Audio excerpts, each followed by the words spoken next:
ஜெபம் டிவி நேயர்களே, இப்போது ஒரு முக்கியமான ஜெப குறிப்பிற்காக நாம் ஜெபிக்க போகிறோம்.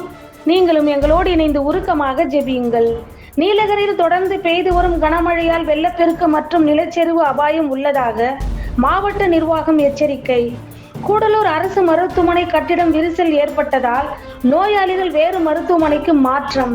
லேவியராகமம் 26:4 படி, நான் ஏற்ற காலத்தில் உங்களுக்கு மழை பெய்ய பண்ணுவேன், பூமி தன் பலனையும் வெளியிலுள்ள மரங்கள் தங்கள் கனிகளையும் கொடுக்கும் என்ற வார்த்தையின்படி தேவன் தாமே ஏற்ற காலத்தில் மழையை பெய்ய பண்ணவும், நீலகிரியில் தொடர்ந்து பெய்து வரும் கனமழையால் எவ்வித நிலச்சரிவுகளும் நிகழாமல் இருக்கவும், வெள்ளப்பெருக்கினால் பாதிக்கப்பட்டுள்ள பகுதிகளில் ஆண்டவருடைய கரம் இருந்து பாதுகாக்கும்படியாகவும்